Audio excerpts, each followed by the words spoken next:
By now, you've probably heard my magic wand story. It's a brand that's been part of my personal journey for more than 20 years.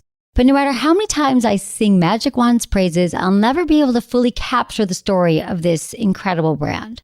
Well, now journalist and author Kate Sloan just completed a limited audio series documenting the history and impact that Magic Wand has created over the last 56 years. It's called Making Magic. And the series chronicles Magic Wand's incredible brand story through interviews with nearly 40 experts, performers, business owners, educators, and fans. So I got a sneak preview of this series, and what I loved is that Kate weaves together snippets from all their interviews into this amazing story arc.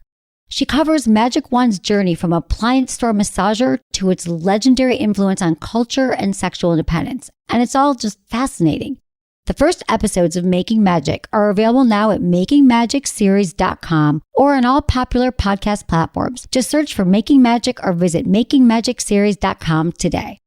Thanks for listening to Sex with Emily. On today's show, I'm hosting New York Times bestselling author and host of the Genius Life podcast, Max Lugavere, to talk about his new book, Genius Foods, and how what you eat can affect your brain and your sex life and what to do to make you the healthiest and horniest lover you can be. All this and more. Thanks for listening. Look into his eyes. They're the eyes of a man obsessed by sex. Eyes that mock our sacred institutions. Bedroom eyes, they call them in a bygone day. Hey, Emily, you got a boyfriend? Because my man E here, he just got his heart broken. He thinks you're kind of cute. A girl's got to have her standards. Oh, my. Do women know about shrinkage? Isn't it common knowledge? What do you mean, like laundry? It shrinks? Can we not talk about sex so much? Are you kidding me? Oh my God, it feels so good. Being bad feels pretty good. But you know, Emily's not the kind of girl you just play with. You're listening to Sex with Emily. We're talking about sex, relationships, and everything in between. For more information, go to sexwithemily.com. Check out the podcast. You can subscribe to the podcast. That helps us so much and helps you because you'll never miss an episode. We do 2 a week. And I love when you also subscribe to the newsletter because I give good email, and all social media is at Sex with Emily across the board. Facebook, Twitter, Instagram. We're even cool if you ask us questions that way, if you keep them brief, because we like brief. I'm really excited for my guest today. He's awesome. And his name is Max Lugavere, but I want to say it like Lugavere. Lugavere. And Max, I met at a party. Was that a party? What would you say? It was like a... I would say it was a party. A salon? Yeah, it was, sort it's like of smart people, but like cool, hip people doing stuff. Getting together, sharing ideas. Right. Things like that. So Max was one of the featured idea sharers. And he wrote a book, and he has a new book out called Genius Foods, Become Smarter, Happier, and More Productive While Protecting Your Brain for Life. New York Times bestseller. Congratulations. Thank you so much, Emily. And a new podcast. Yes, The Genius Life. The Genius Life. And he's got, top-rated health podcast, and he's contributed to everybody, and now Sex with Emily, Vice, Fast Company, CNN, The Daily Beast, NBC Nightly News, The Today Show, Dr. Oz, Rachel Ray, The Doctors. But I feel like I've reached the pinnacle being here. Well, it's kind of true. Yeah. Do you feel like you're just going to turn down all other requests from now on? Because you're like, once I did that, I'd never go back? Probably. I understand. Well, it's a good way to go down. I'm just excited to get to talk about things other than avocados and blueberries. Steve, all I want to talk about is avocados and blueberries. God damn it. No, we're going to swap here because you might be thinking I'm listening to a sex podcast. How are we going to talk about this genius diet, Genius Foods, and why is he here? Well, Max is a really smart guy, and he wrote a book that actually we all read in the office. Because we get like a lot of even sex books, and people on the show were like, I read part of it, but we all devoured his book because it's gluten-free, so that's cool. No, we loved it because his book, I just think it's fascinating because I always talk about on the show how our brain, such a funny time, our brain is the largest sex organs, because, have you heard that? Our brain is the largest sex organ. I buy that. You probably all thought it was your penis or something, but no, it's your brain because that's where all the magic happens. That's where we have, our thoughts can actually enhance our sex life. And, once we thinking about sex, keeping it top of mind, but also our brain health. So I haven't talked about this much on the show, and I think there's a lot of new information out there. How about what you eat actually can impact your mental state? Absolutely. How did we not know this before? I mean, 90%, the brain is this mysterious organ, right? We know more about outer space than we know about our own brains. And that's because the brain has been thought for a long time to be sort of held in isolation in the Emerald City of the skull, basically separated from what goes on down below in the rest of the body. But we now know that the brain is incredibly responsive to the inputs that we give it by way of the foods that we're eating, light exposure, exercise, sleep, things like that. And so it's this really new and rapidly evolving field of science. It's advancing thanks to scanning technologies, thanks to really good research that's coming out that takes a long time to do. So, we're very much at the tip of the iceberg in terms of understanding the full myriad of ways that our diets and our lifestyles affect how our brains work moment to moment, and certainly when it comes to long-term health. But we know enough that I argue we don't need to sit on our hands. We can be proactive about our brain health and our brain function. And this to me is so critically important when you consider that today, if you make it to the age of 85, you have a 1 in 2 chance of being diagnosed with Alzheimer's disease. And that's terrible. And then even before that, 1 in 7 younger people complain of memory problems. Oh, yeah. So this is just like at all ends of the age spectrum, our brains are suffering. And, it's a multifactorial problem, but in Genius Foods, I really break it all down. And I talk about the food supply, how our food supply has become so mangled and industrialized, how the fact that we're more sedentary than ever before, it's led to our brains basically crying out, essentially, for movement. Right. Yeah. Tell your story about how you got into this with your Alzheimer's. So yeah, totally. I'd love to hear your story. Just, if you're listening, I'm a 36-year-old guy. I'm not typically the kind of demographic that you normally see talking about Alzheimer's disease and dementia and things like this. Most people consider them to be old people's conditions. But about 7 years ago, I was in between jobs, and my mother, who was 57 at the time, started to display very strange symptoms. She began complaining of brain fog, and she, was complaining about her memory not working the way that it should. And in tandem with that, there was a change to her gait. So my mom is a very fast-walking, fast-talking New Yorker, and New Yorkers, they walk everywhere and they walk fast. And suddenly, my mom's normal, healthy stride shortened essentially to that. That was more sort of seemed more like a shuffle essentially, and I didn't have the vocabulary to identify what was going on with her, but I had the time to go with her to various doctor's appointments, and when we couldn't find answers in one hospital, we would go to another, and ultimately we started venturing out even beyond New York City, going to Johns Hopkins in Baltimore, Maryland, to ultimately the Cleveland Clinic in Ohio, all in search of answers. Why was my mom exhibiting such a severe degradation of her brain's processing speed? Why was her movement seemingly affected? Was it muscular? Was it cognitive? I had no idea. And ultimately, it was at the Cleveland Clinic that my mom was diagnosed for the first time with a neurodegenerative condition. Even then, it was unclear what she had, but nonetheless, she was prescribed drugs for both Alzheimer's disease and Parkinson's disease. And I had, again, Alzheimer's disease, I knew very little about it. Parkinson's disease, I think all I knew about it was that Michael J. Fox had it. Right. But beyond that, It's true. That was like our first. Yeah. I was completely in the dark. And when I had these prescriptions, that I was sort of carrying for my mom, and then we went to the hospital pharmacy to get them fulfilled, I started Googling, the drugs and what they were really for. And that night, later on in the hotel, the more that I would Google, the more that I would read, the more my ignorance and ultimately the fear seemed to close in around me. It was the first time in my life I'd ever had a panic attack. I wasn't sure if my mom was going to die, what trajectory the disease that my mom had was going to take, whether or not the drugs were going to do anything, whether or not the drugs were going to give my mom any side effects. And so essentially what happened was I was in between jobs. I was previously a journalist. I had worked for Al Gore on Current TV, and I sort of had these media credentials that very few people have. And I became unable to think about work, really. And I decided to really just spend my time researching and reading what's called the primary literature, like the trials, the observational studies, really to try to understand what was going on with my mom and what could have influenced her risk for developing this condition. Because again, I had no prior family history of any kind of neurodegenerative disease. My mom was the first person in my family tree to really have anything like Alzheimer's, dementia, anything like that. So I just went down the research rabbit hole, and ultimately I kind of came back to my media calling card, and I started reaching out to scientists and researchers around the globe, ultimately visiting many of the world's top research institutions that are really studying neurodegenerative conditions, diet, lifestyle interventions, and how they might sort of interrelate.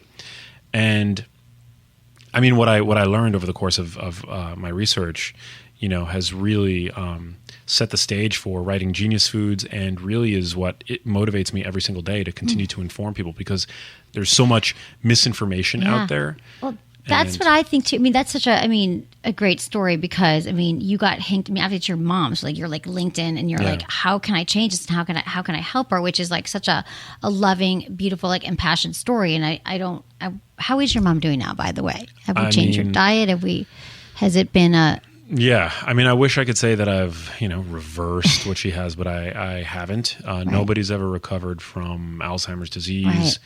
My mom doesn't have Alzheimer's. She has a more mysterious form of dementia that affects, that accounts for 1% of dementia cases. But no, she's not doing well. So right, I get it. It's not like you could, but I guess I would just ask to kind of circle to loop back around. But the thing that really hit me in your book, you had that when you were talking about sitting there with all the bottles of medicine the first day, and you're like, what does this mean? Yeah.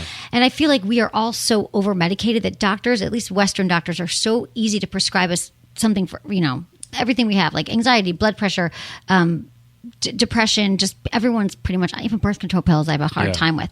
And we don't know what we're putting in our bodies. And then as a result, like I hear from people like every day who are emailing the show, or they call in and they're like, I can't have an orgasm, or I can't get hard. I'm like, well, you got any medications? Yeah, but I don't think it does anything. Like, no, it probably does. We don't realize what, that we're taking so many, obviously many people do need medications, but there's so much that we don't need to take. And even if you're not on a medication, there's just a lot we could do to kind of combat other mental illnesses too, anxiety, depression, heart disease, just to kind of get you on the track. You can't solve it, but it's certainly going to make a huge difference. I didn't really understand all these links before, and I think a lot of people listening probably wouldn't either, and this might get them to be thinking about just other options, like changing your diets, and in a way that's not so, I mean, I guess it is kind of all the things we love, you're going to have to take it out of you're going to have to throw it away. I mean, not necessarily. I think it's really fun to, find ways of making healthy, alternatives to the foods that we find most indulgent. I mean, I do this pretty regularly. Eating healthy does not have to taste bland. I mean, one of the things I talk about in the book is the value of salt, for example. Salt is it's sodium. Sodium's a nutrient. We've been told that salt is sort of the other white powder, that it's something to be avoided, but actually we need sodium for life. And one of the most important things about getting good, high quality salt into your diet is that it makes vegetables more palatable. Right. So it provides exactly. You're going to want to have the bad. No, I love everything here. Like, this is all stuff that I eat, and I got a lot of great ideas for like my salads every day, and for eggs. I'm eating eggs now. Ever since you, I wasn't eating eggs every morning. I was making smoothies, but now I'm like so into eggs. So healthy. Just because of you. Yeah. So thank you. Nature's multivitamin. It truly is. So I've learned a ton, and it's not. And the thing is that I feel like I got screwed by the food pyramid. Like, I feel like this was also like that whole, like, what was it? Like, you had to have all those grains before, and it was just wrong, right? Yeah. Like a lot of things that our government has told us we should do. And so I feel like there's just so much misinformation. And the other thing that I realized was, if we don't have our mental health, we really don't have anything. I know our health, but for mental health, and so many of us have, almost everyone I know is like, anxiety, depression, some kind of something in the middle of that. I don't know. It's pretty much it. Everyone has anxiety. So if this could help you kind of avoid that, and you don't have to take a medication, and we all know that exercise is important too. But I feel like if you have a healthier diet and you exercise more, you're going to want sex more. You're going to feel sexier in your body. You're going to just have more stamina. It truly changes everything. Yeah. And I know even when I'm not in like a healthy place, I'm not working out, or I'm not eating great foods, I feel worse. Like, it does have an impact on it. And so I just think that these are like, and when couples play together, the couples cook together, they exercise together, it's actually more effective. Yeah. So I know that you got really into this. We're going to get to an article about that in a minute. But I know that you had like the scare of your mom's, illness to kind of get into it. And I'm wondering, like, because I want everyone to be healthy, right? And again, you guys, I have cookies, I have sweets, I do things. I'm not perfect, because if you run that line of being like a monk about this, you're going to fail. Well, here's the thing. It's just like, how do we get people to, because I think your book, like I said, I'm so into your book, and we all, the Genius Foods, and it's really, I'm amazed when things really actually stick with me. So thank you. Well, thank you. Wow. But I want that for everybody, because I feel like a lot of what could be, stress is one of the biggest killers of our sex drives. Yeah. Sex, anxiety, stress. So stress is a huge killer of the sex drive, but also at the end of the day, I mean, I think food when it comes to sex is super important. Like when you're healthy, you're horny. Okay, right? I mean, seriously, like nature doesn't want healthy and horny could be the title of the show. I'm just going to call it now. There you go, healthy and horny. Okay. Yeah. We have fun with names. Yeah. I mean, I talk about foods in the book that are actually going to improve blood flow to the brain, but those same foods are going to improve blood flow to your nether regions your penis, as well. right? Yeah. Doesn't in your vulva, your and clitoris. analogous, organs in the female anatomy as well. It absolutely does, Yeah, right? So totally. we're talking about blood flow, and so much of the problem with sex, why you're not getting turned on and aroused, is because of your restricting blood flow through your diet, through not exercising. Yeah, and by the way, reduced blood flow, erectile dysfunction is one of the earliest signs of heart disease. Exactly. Yeah, I mean, so you really want to get a handle on this, and just to leave some foods for the audience if you're listening. I mean, you could eat like foods like beets and arugula, which are the top sources of dietary nitrate. Seriously boosts levels of nitric oxide, which enhance vasodilation. Yeah. Okay. One single meal actually.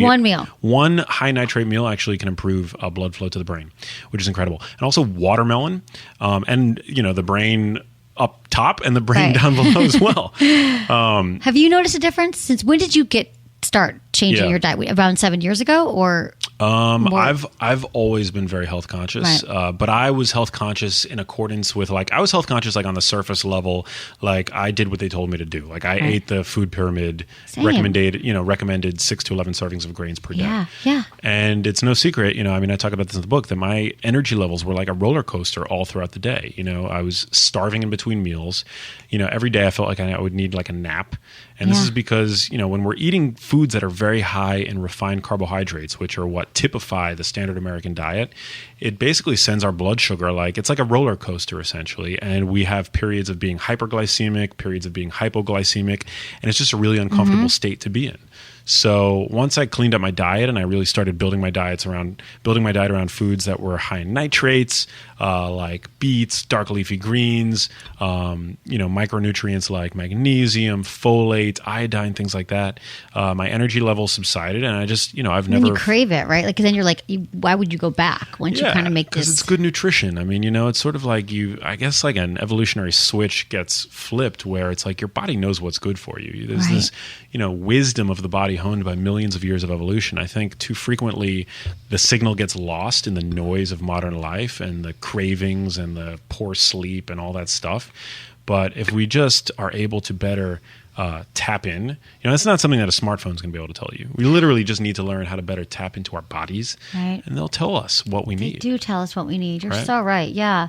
And we can still do dark chocolate, which I like. Yes. That's a genius food. It's genius food. You're right. Boost I remember. Boost blood flow, all of that. But not a lot of fruit, right? I'm not big on the high sugar fruits, like tropical fruits. Like I'm not a big banana eater. I don't eat I know we're talking about like no more bananas. I'm so sad, but I get it. Yeah, it's just like, these fruits are cultivated to contain more starch and sugar than ever before in human history. They're flown to our supermarkets 365 days a year from various, tropical climes. And, from an evolutionary perspective, fruit was available for the majority of our evolution seasonally. And also they looked a lot different than they do today. So it's an onslaught of sugar into the system.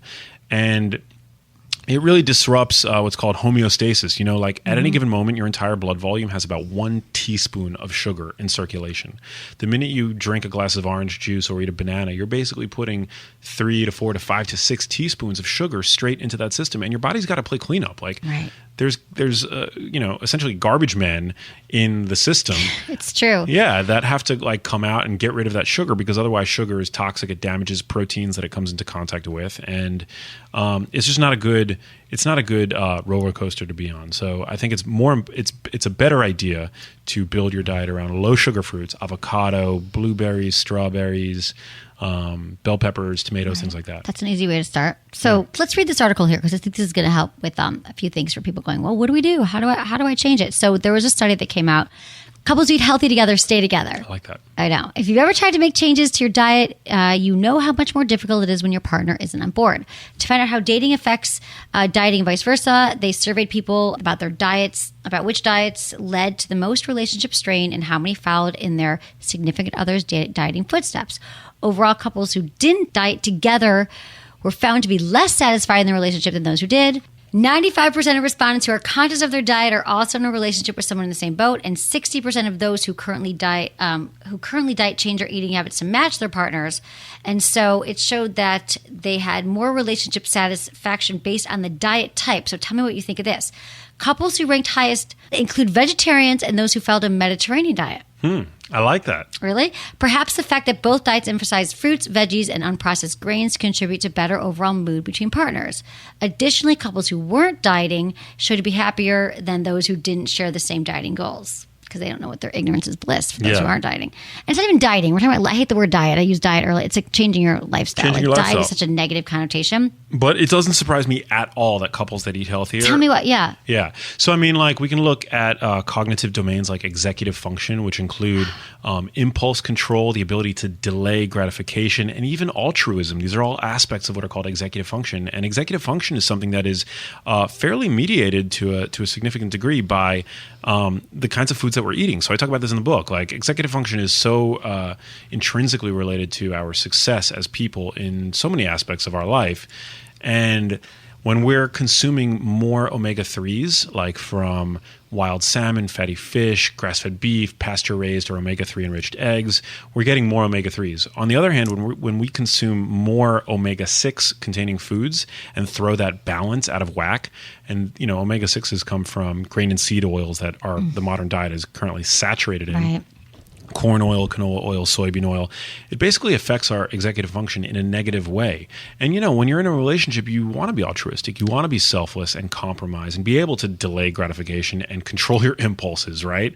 And not be so reactive when you're in the throes of an argument, for example. And these all rely on executive function. And executive function is something that science shows improves when we're able to improve our diets and embrace a healthier lifestyle, including exercise. So one study that I cite in Genius Foods is the finger study, where they took a large group, about 1,200 older adults, all of whom had at least one risk factor for developing cognitive decline.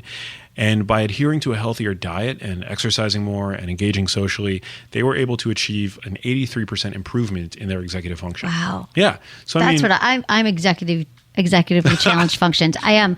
No, it's always been a thing. And I feel like when I started, and it's better now when the healthier I am and the more I'm like exercising and all that helps. But I feel like I blame it on the whole 90s like low fat thing that was like so wrong when it started. And then I got off it, like don't eat fats and no meats. And it was like grains. It was just stupid. But I can see that when I'm healthy and healthier, when I'm eating, like it's so much impulse control, decision making, planning.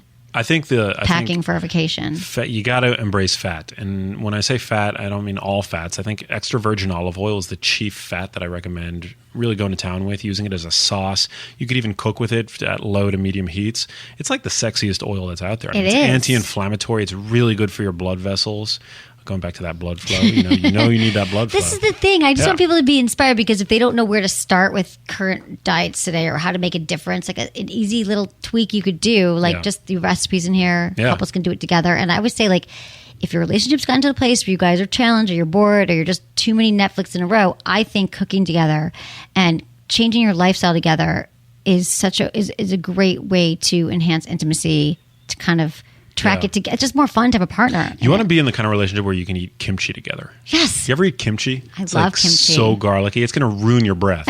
Right, exactly. But if you're in a relationship, but it's so good for you. Yeah. I mean, for every organ. I mean, your sex organs, it's super powerful. Yeah, and like everything tastes and it just you guys, this is important. I think that if people start making just little tweaks to their diet and exercise and all that their sex life will improve. And what I wanted you here, and this has been so great, and we're going to answer some emails in a second. Like I said, I find a lot of my answers to people when they're calling about a lot of things is like I said, diet, exercise, eat healthier. And I haven't been able to really get into it specifically. I think it is a great place to start. What would be like the first step, you think, if they could check out your book, go to your website, or they would have to buy the book first? Can you share anything like a first I mean, change look, people can make? I obviously am biased, but Genius Foods is a small investment. I mean, you can go to Amazon and get it for $16. It's going to repay you in spades. It's going to improve your long-term health. But I mean, in in immediate terms, it's really all about improving your quality of life today, getting your executive function working as well as it should, improving your mood, happiness, more of that,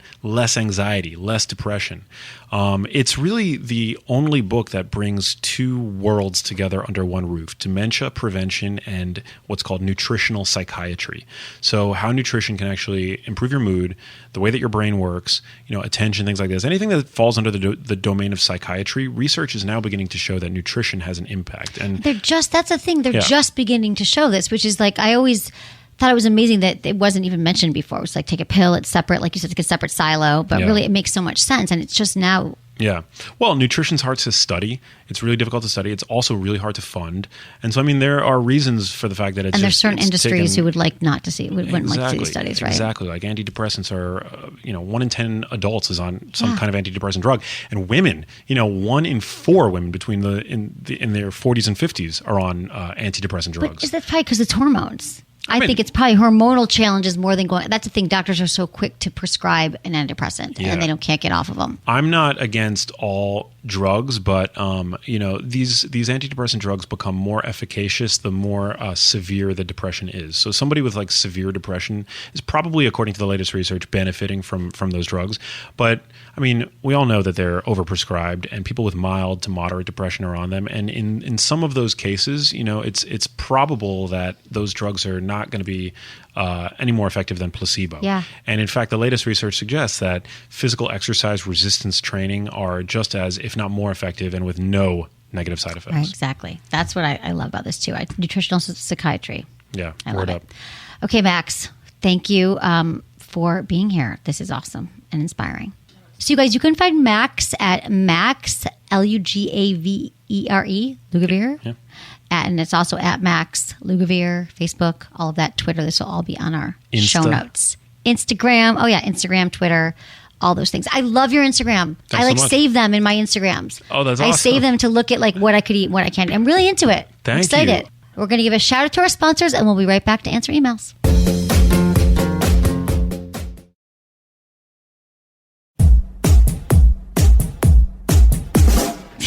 We're back with Max. I'm back with Max.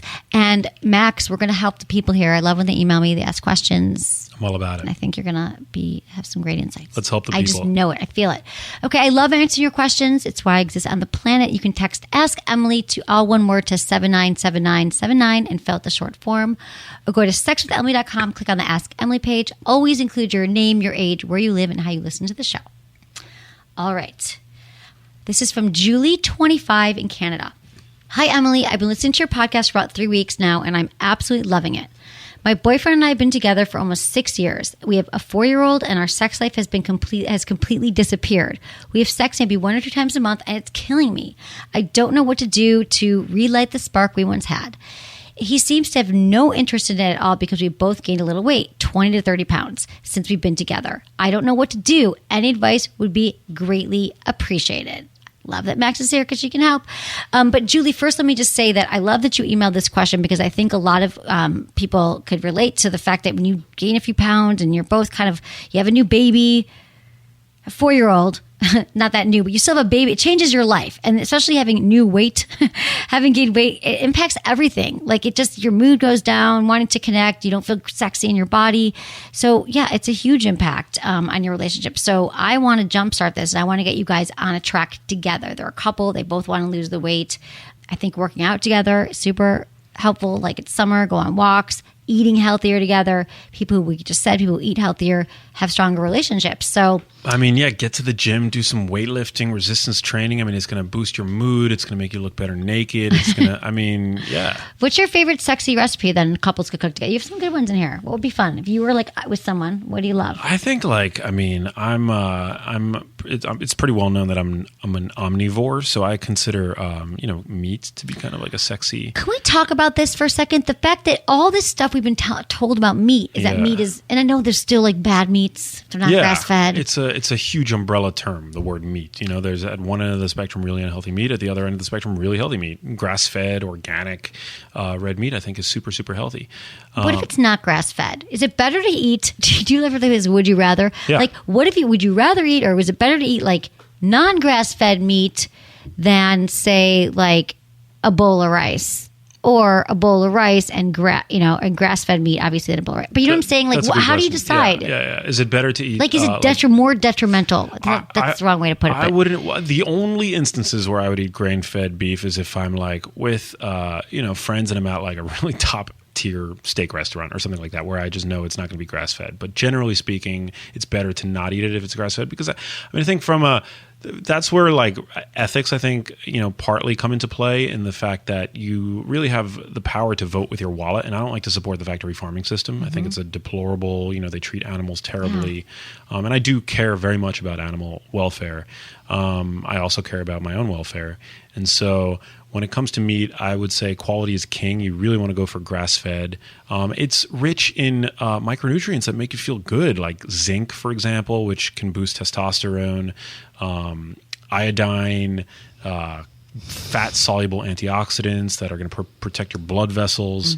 Really important stuff. There's something really carnal to me about cooking together. I think so too, and it's sexy. So I think that you guys could start with I think you should also talk to him, Julie, because I feel like, again, it's summer. You guys can start walking the 10,000 steps. I know that I have friends who they compete on their Fitbits. Like, are we going to get to the 10,000 steps? It's like anytime you bring a new activity, a new competition, that can help. But as far as your sex life goes, when this happens to couples, and it happens, you know that you're not alone, Julie, if you've been listening to the show, that a lot of couples, and weight gain or not, baby or not, they're going to go through a period in their relationship more than once where things are going to you're not going to feel as connected. The intimacy is going to go out the window. But when this happens, rather than attaching yourself to this image about how your sex life was when you first met, it was amazing, and that honeymoon phase, that's past. Like, you never get back to the first time you've done anything.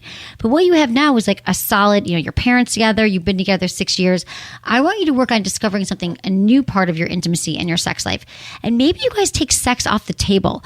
You just you have a week where you're just doing all the stuff you did at the beginning, like you're making out, their massage, foreplay, you're bringing back kissing, you're playing some games together. I love sex games. We have some really cool sex games. Did we write the blog about it on the website? Or we have a news story we did about the fun, board games. Yeah, monogamy. There's these fun games, and I'm telling you, couples who cook together, work out together, and play together, stay together. These are new, because what happens is when you get into a routine and you get dull and you're like, oh, really, this is still my partner.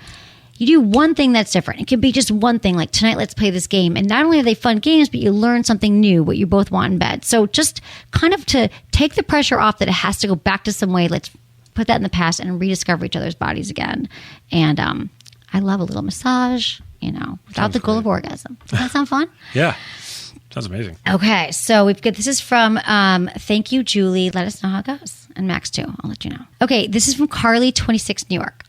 My boyfriend and I have been dating for over 3 years. When we first started dating, the chemistry was great. We had sex frequently, multiple times a week. Fast forward now, we are 2 years out of college and things are way different. We have sex once or twice a month and neither of us are ever really in the mood. Our relationship is great otherwise. We're still very close and in love, but the sex isn't there. I'm having difficult time with this because I'm rarely in the mood. He's really in the mood. And I feel like shit when I look back on the month and realize we've only had sex once. Sounds very similar to Julie. In the sense of, this is what happens.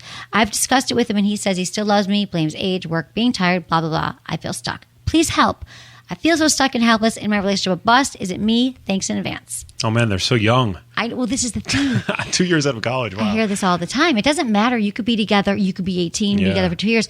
Every relationship goes through this period where we're all super disappointed because it's not as great as it was in the beginning, which is a biological paradigm when you construct that the honeymoon phase of a relationship is truly your hormone, serotonin, the dopamine, that newness is exciting, and then you're like, it's going to flatline. But other things become better, right, over time as the relationship transitions from compassionate to companionate. It can. Love, right? But after a while, you're like, if you just are best friends and you never have sex, you might as well be roommates because you miss the sex. So yes, there's some amazing things that come from having a long-term partner. But once we put sex on the back burner and we say we're going to get back to that, it's really hard to get back to it. So my whole thing is that you have to keep sex a priority. Hopefully at the very beginning, the first time you have sex with someone is a time that you should start talking about it. People think, oh, I should wait, or no, talk about it. What turned you on? What did you like about it? But since this hasn't happened here, and this has happened with a lot of people, I would say that you guys probably are both really, the 20s are busy. You're working, you're establishing yourselves. I just think that it sounds like sex is just absent and it's not great for your relationship. So I'd kind of give you the same advice I gave Julie, is to just start talking about sex. So it feels like you guys aren't even really talking about it. You guys are both in the same place, which is kind of a good thing then, because you're both not in the mood. You're only having sex once a month, and and they come to accept it. People come to accept complacency, and they think this is just normal that we're not having sex, but we still love each other, and we like the same Netflix shows, and, everything's great when it's really, this is something that you have to put an effort into. And so if it's absent, like I said, you do become roommates. So I'm curious I don't want you to beat yourself up here either. I love that you're noticing it and recognizing that this is something that you want to bring back into your relationship.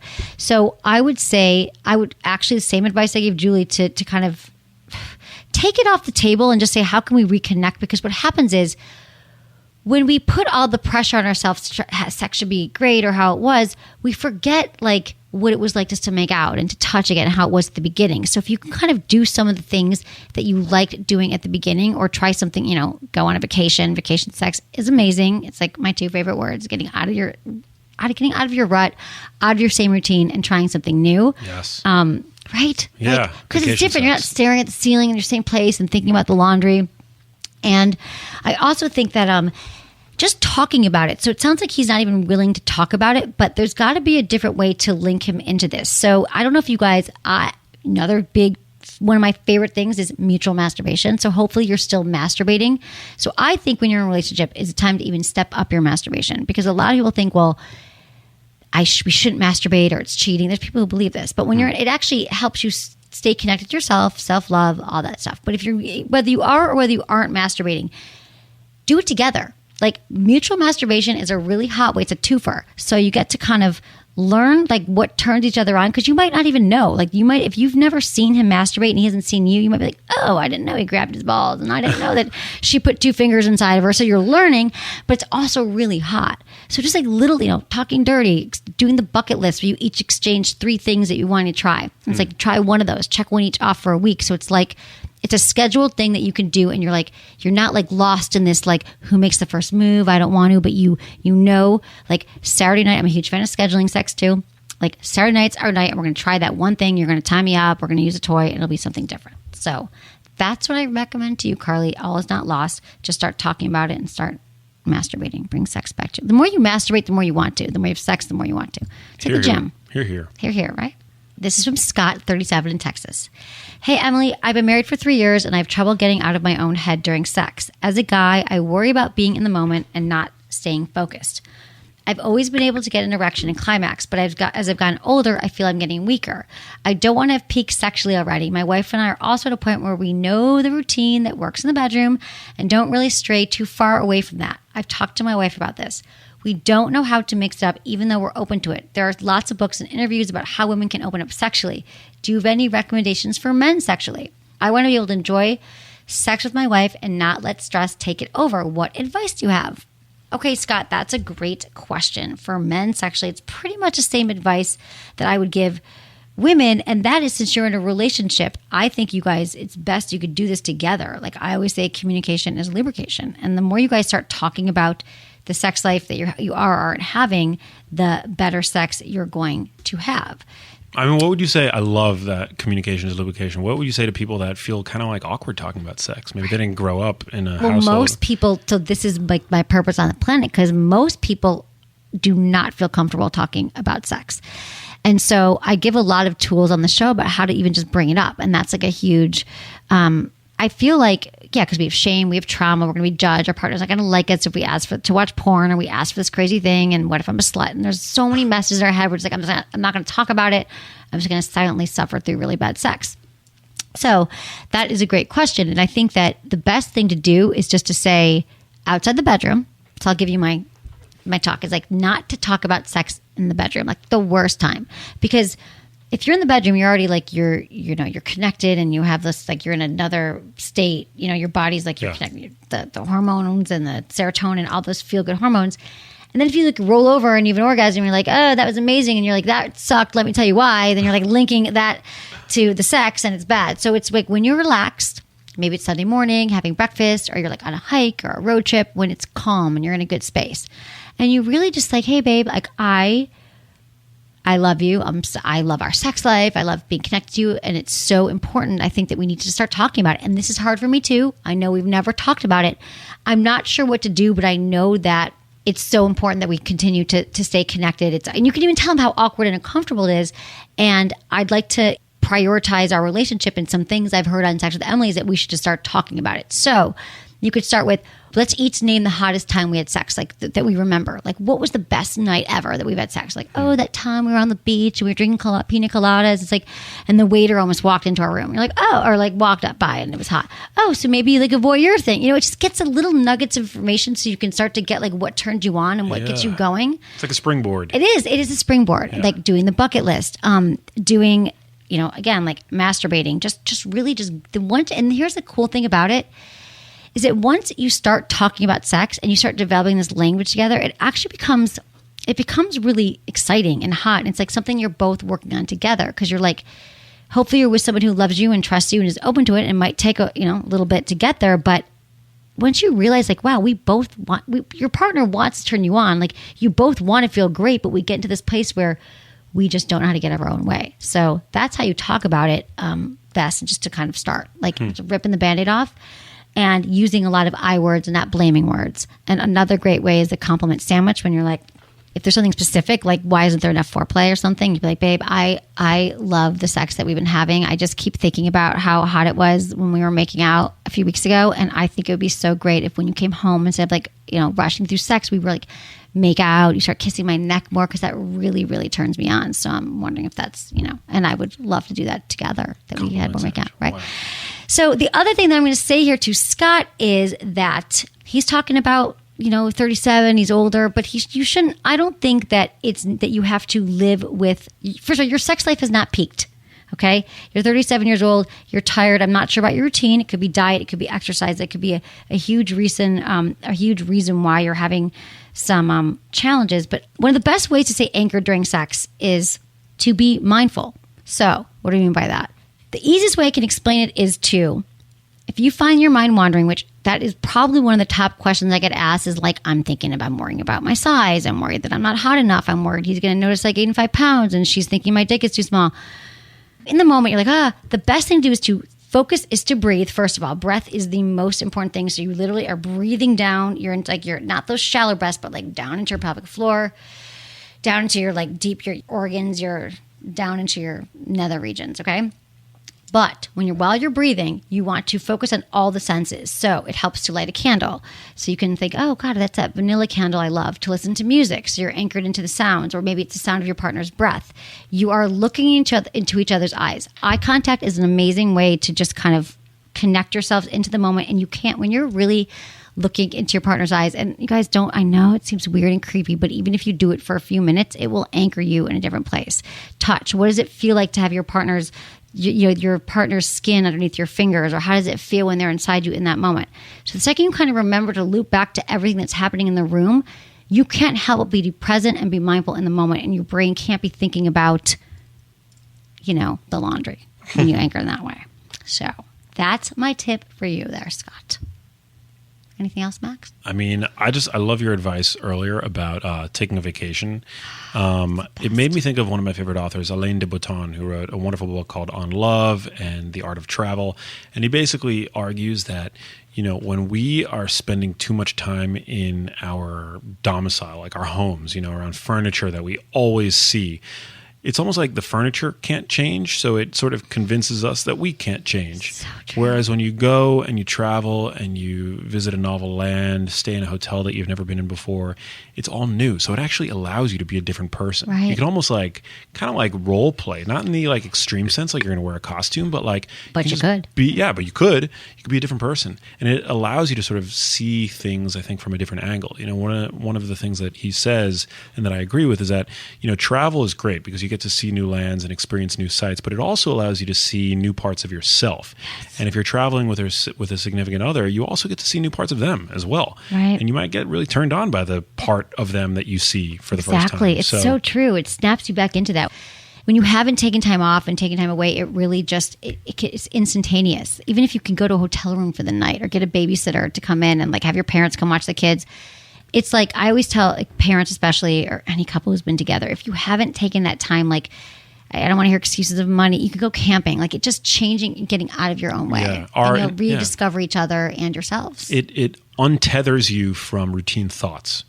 And so I think that's one of the things, what's a pattern that I'm hearing from all of these three people is that their, routine really has gotten the best of them. So I think rather than try to force routine thoughts when you're sort of stuck in your same environment, that can be really difficult. I think change the environment and your thoughts will follow. Such good advice. So true. You know what's interesting is that role play is actually a really easy. It's people think that it's a whole thing. Like I got to wear crazy costumes or I got to do something else. I got to do something and be a different person, which you can be. But last night I was at Bloomingdale's right before their closing. I had to run in and grab something quickly, and there was this lovely woman there, Lydia. And I was buying something. It was like 10 to 9. They were closing. I'm like, I need this for my trip. And she's like, what do you do? I said, I'm going to speak. I'm going to Vermont this weekend speaking at a conference about sex. She goes, you know what you need to do? She goes, tell everybody how to spice up their sex life. They need to wear a wig. I'm like, what do you mean? She's like, she had some kind of accent that I'm doing now. She's like, you have to wear a wig. I was married for 20 years. And because then you're a different person. You literally take on a different persona. My husband would come home or we'd go out. She goes, and even better yet, get a hotel room. Because or wear a mask or wear something over your eyes. Because when you answer the door, you are a different person. You feel different. You can act differently and they see you different as well. And they get you. She goes, oh, please, role play. I'm like, I talk about it all the time, Lydia, but I'm going to give you a shout out because you're friggin' right. Yeah. These are little tiny tweaks. Get out of your own way. Like even if sex in the living room, it's different than the bedroom. But I love the idea of vacation. I love the idea of dressing up and doing just one thing different when you have sex. Super, super important. Thank you, Max. Everyone check out Max and all his things. It's going to be here. Max Lugavere. Thank you to everyone for listening. I love you all. And thanks to my amazing team, Ken, volunteer Sarah, producer Jamie, and Michael. Was it good for you? Email me, feedback@sexwithemily.com.